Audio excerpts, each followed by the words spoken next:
Bonjour et bienvenue dans cette nouvelle édition de La Chapelle Info. Voici les titres. Le Spiridon des Flandres. À la découverte de la marche nordique. Et l'actualité en bref.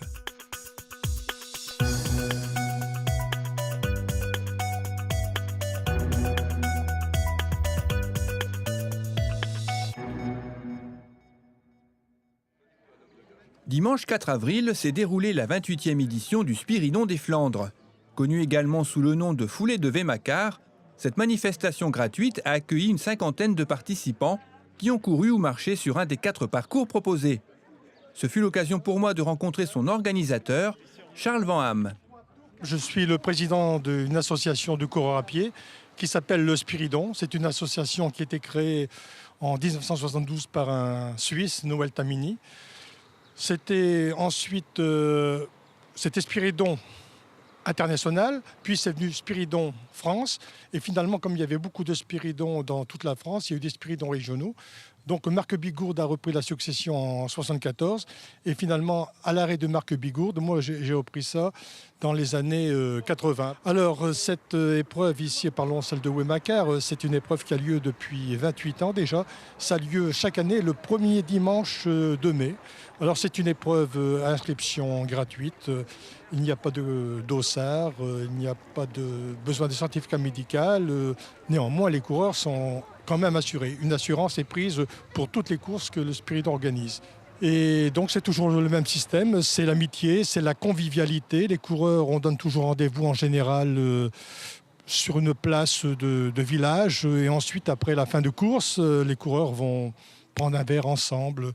Donc comme c'est gratuit, donc il n'y a pas de lot spécial. Néanmoins, grâce à quelques partenaires, enfin si on peut dire partenaires, le Conseil général donne divers lots, soit des trophées, soit des serre-têtes, des bracelets éponges.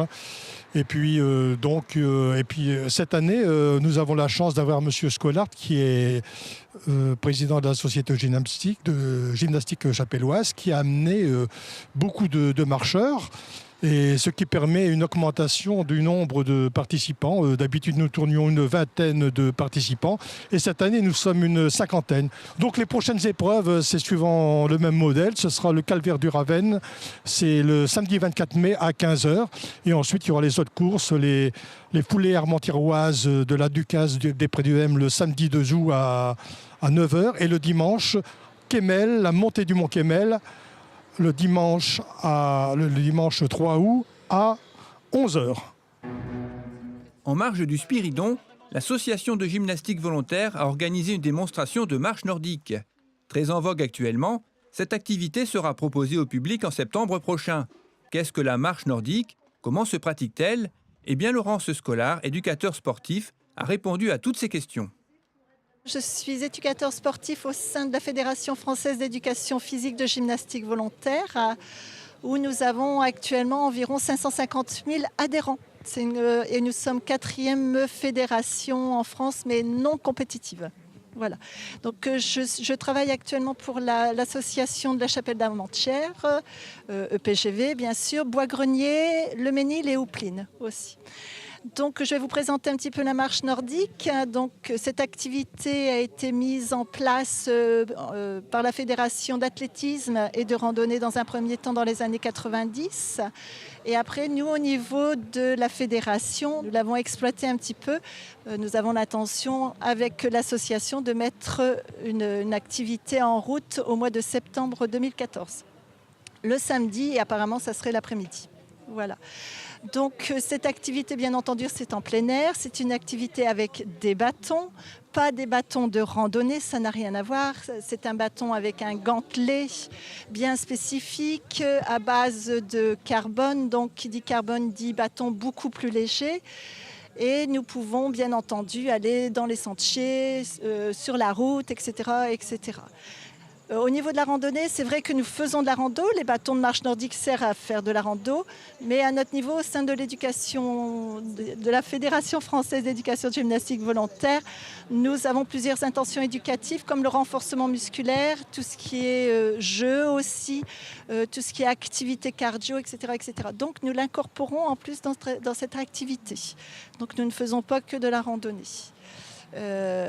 L'activité en elle-même, ce qui est intéressant, c'est que beaucoup de couples y participent. C'est pas, les hommes sont très peu activité en salle, ça c'est clair. Donc les couples se retrouvent dans ce genre d'activité en plein air. C'est une activité très très intéressante où l'on travaille beaucoup bien sûr les fessiers, les abdos, les triceps au niveau des bras, puisqu'il y a une façon de tenir les bâtons, de laisser aller vers l'arrière, etc., etc. C'est assez physique quand même et très très intéressante.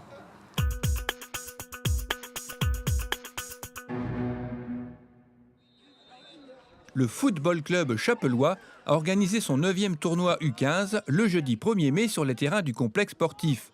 15 équipes de 14 joueurs se sont rencontrées tout au long de la journée pour tenter de remporter le trophée Jacques Le Saffre en mémoire de l'ancien président du club. Après une matinée très ensoleillée, l'après-midi a fait place à un régime d'averses, parfois orageuses, mais qui n'ont pas découragé les dernières équipes engagées. La finale a vu la victoire de l'équipe de la JA d'Armentières face à La Chapelle. La remise des récompenses s'est déroulée avec beaucoup d'émotion lorsque Michel Le Saffre, président du club, a évoqué la mémoire de son frère Jacques Le Saffre.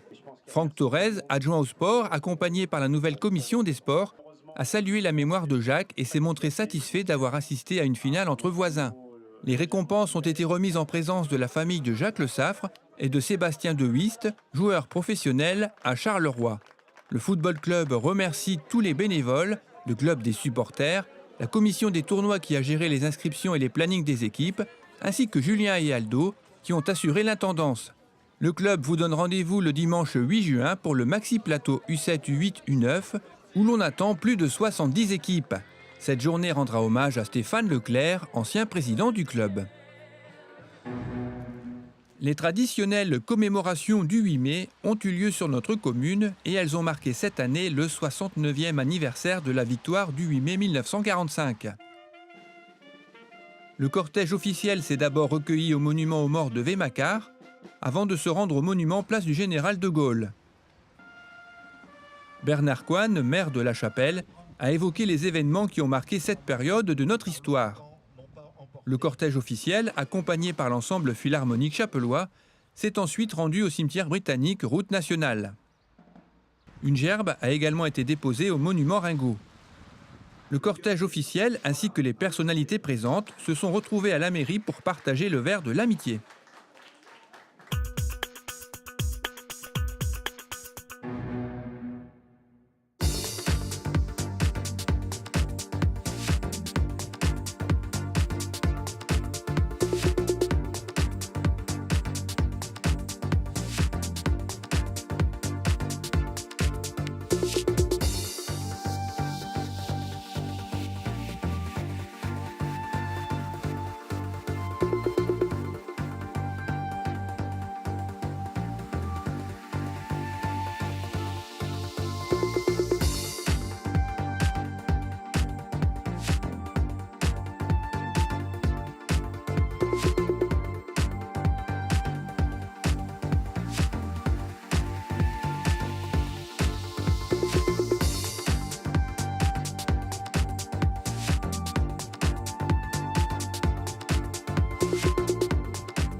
Cette édition est terminée.